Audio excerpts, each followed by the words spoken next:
Hello again, this is Elen Krut, and today is July 7th. We're sitting today here in beautiful office space of Toni and Barone. And Toni, why don't you introduce yourself and tell us what you do? Okay, I'm happy to be here today, Ellen. My name is Toni Barone. I am an attorney in private practice for 28 years this year, and I am also a past president of the Bar Association. My term was 2018 through 2019, and my concentration for my practice is real estate and wills and estates. All right, that's awesome. We're gonna get to the Bar Association because it's one of the questions that I would like to ask you. But first, I just want to dive into your personal and professional experiences when it comes to this whole pandemic. So why don't we go back 3 months? Because today is July 7th, we are in stage 3. So Right. we are able to sit here in your beautiful office, still 6 feet apart, social distancing, but at least we are able to meet here. So going back 3 months, do you remember when the executive orders for stay home were issued? Yes, I remember it very well because March 13th was when they started talking about. I remember it was a Friday. They started talking about how they were planning on shutting everything down, and I wasn't sure how it would affect my business. And then on March 20th, which again was a Friday, the governor issued an order shutting everything down, and I wasn't sure where my practice actually fit in there. So what went on through your head when you heard you have to stay home, everything is shut down, and you have a practice to run? What were you Right. thinking So about? my immediate reaction was like, oh my God, what am I going to do here? How am I going to? First of all, my primary concern was my clients and all the files I was working on, and then secondly, thinking, my God, what's going to happen with my business? How am I going to pay my bills? How am I going to keep going forward? And I really wasn't sure what to do at that point. And so how did you figure things out? What did you do? Well, initially, then I told my girls not to come in on Monday. Changed my voicemail message on my office to say that we were working remotely. I had the phone switched over to my cell phone to see like what was going to happen. And then, with luckily being a member of the Bar Association, that was something that really helped me because all of us who are members who are real estate practitioners got together to sort of discuss how are we going to be moving forward? What are we going to do? And our president at the time was Jay Duskin, and he reached out to the Empire State Development to ask that exact question. What is the role of a real estate attorney? Because we didn't know what to do. Do we have closings? Do we not have closings? People are moving. And also I mentioned I do wills and estates. And we did get a clarification for them that said that lawyer services relating to real estate financing was deemed to be essential. So then we were able to continue working as best we could. And now, did it ever cross your mind that if this happened a year ago, in addition to dealing with your practice, you would be the president of the Bar Association and you would have to do all these things? Yes. So I was a little bit relieved on that front. So that was good. But Jay did really handle it really well. But yes, that was something that. I know, but I remember you being a president, you would have done a great job, Toni. Thank you. But going back to your practice, can you give an example or two maybe how your practice was affected? Well, first of all, my staff, I had to send them home. So they weren't in the office at all. They were working remotely. Oh, I forgot to mention that earlier. That was another thing I did, was call my computer guy to set us up remotely. So that worked out well as well. And then, that totally changes the dynamics. So just for example, I don't do UPS envelopes. So I had no idea how to do that. So I had to call my secretary actually 3 times the first time I did it to figure out like how was I getting a closing documents to the other attorney by overnight mail.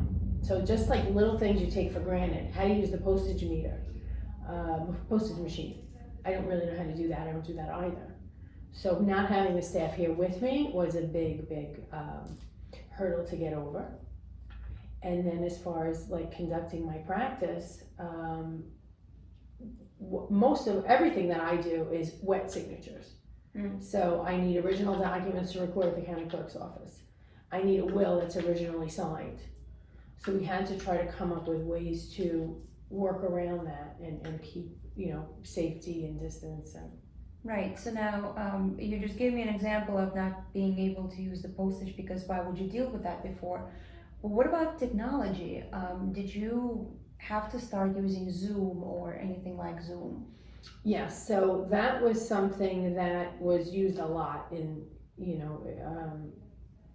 for general meetings with the Bar Association, the state bar, primarily to just figure out what are we doing and how are we moving forward as a general practice.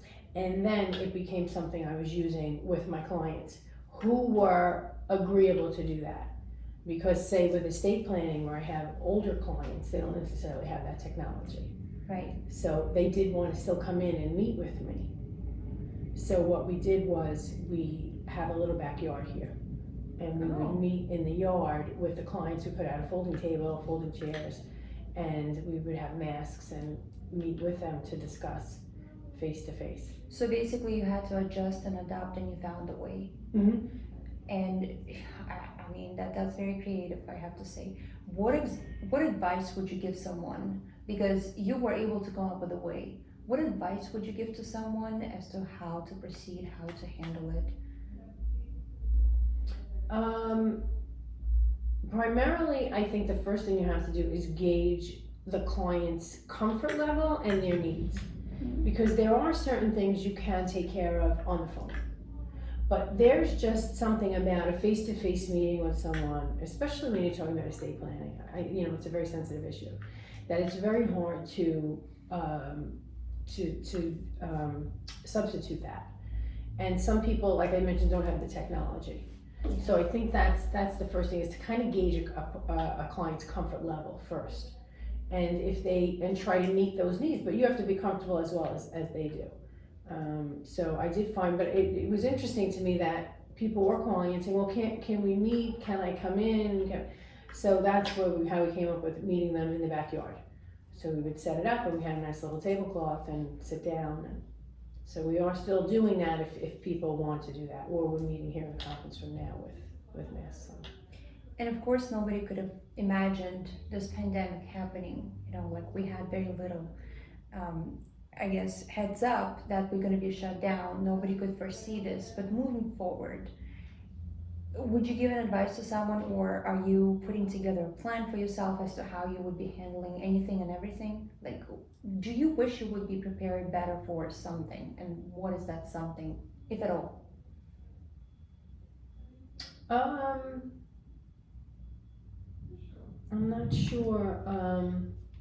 Well, for example, some people said to me that technology was the main issue. Some people could not figure out Zoom. How do you record Zoom? I was one of them. I admit, I was one of them. Zoom was a challenge to me. I was afraid of Zoom, and then we became friends. So we had no choice. We became friends. And so is there anything that you think you need to, plan for better? God forbid something like this happens in the future. Yes. For myself, what I've been thinking about that I feel like I'm lacking a bit in is having a better phone system. Mm-hmm. For myself, like I have a better voicemail system, and also to have my files better digitally. I still do use a lot of paper. So luckily for me, I was able to come to work just by myself and work here. And I wasn't, because I couldn't really access my files from home. I could look at my email, I could look at my desktop, but I really need, the bulk of my work is still paper files on my desk. So that is something going forward that I want to digitize better.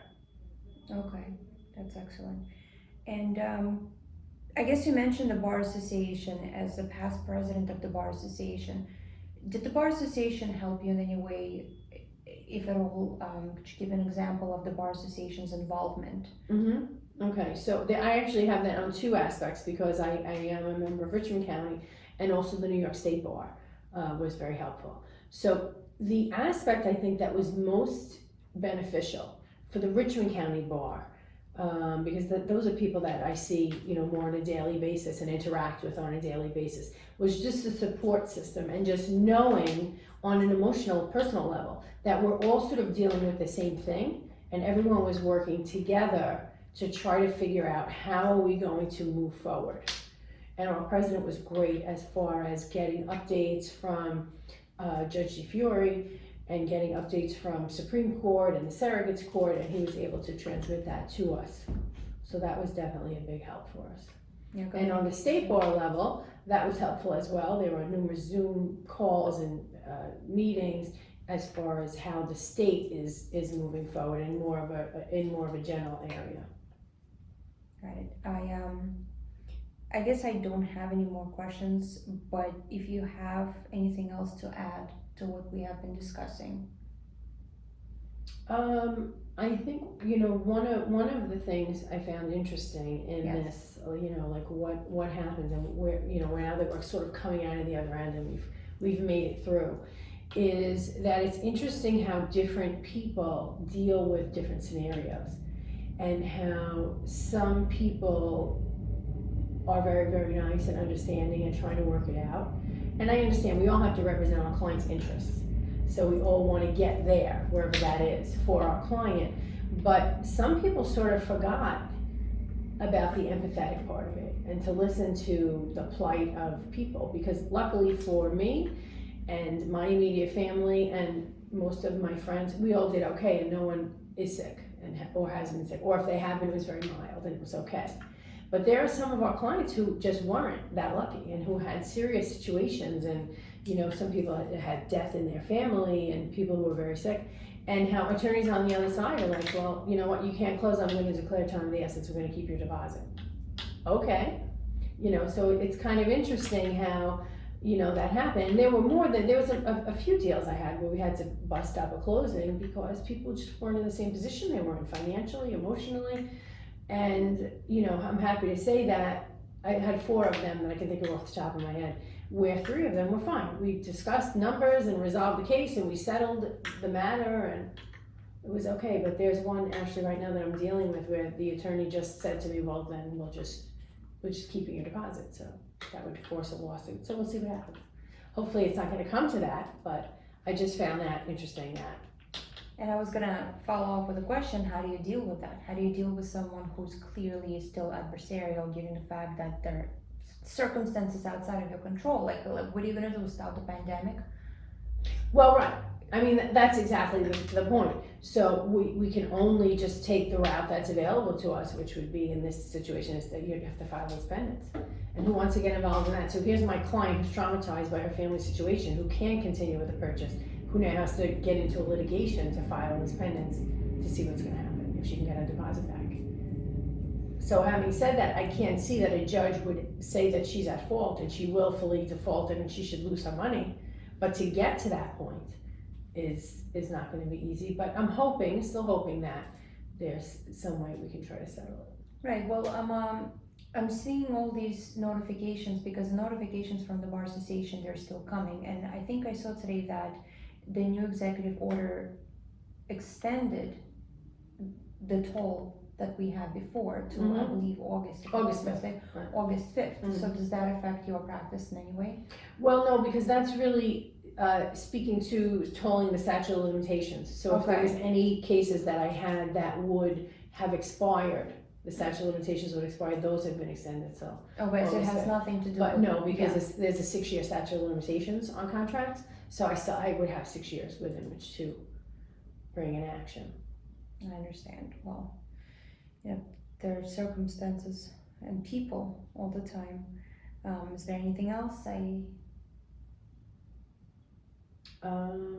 No, I think that really just covers everything, but I think that, one of the most important things is that, it's a desperate situation, but even though you're sort of in it, and it affects you personally because it affects your bottom line, I think it's important for people to just try to remember that, we're kind of all in this together, and if we could all work together to get a solution, that's how it's going to work to benefit everyone. I don't even know if this is something that something that's caused by all this, I guess, disaster, because sometimes people show their darker side when they're under pressure, and sometimes people do come together. So, for example, going back to what you said about the opposing counsel, that one particular circumstance, in my mind, I always try to give people benefit of doubt. I'm not trying to minimize and downplay your concern. I'm just, discussing this with myself. And in my mind, like, what if something happened to that particular guy? Like, what if he's experiencing hardship and this is the only way he knows how? Like, and I need to bill for something, I need to file something, like, I need to keep myself busy because I'm gonna go nuts. Like, what's gonna happen to me? So, in my mind, I'm still trying to justify the actions of somebody who is not willing to work with the opposing counsel. I don't know, and I guess we will never do. But these are the things that are happening, and this is why we're discussing this. So thank you so much for sharing this, Toni, and thank you for your time. I really appreciate it. It was a pleasure to talk to you. Pleasure. Thank you.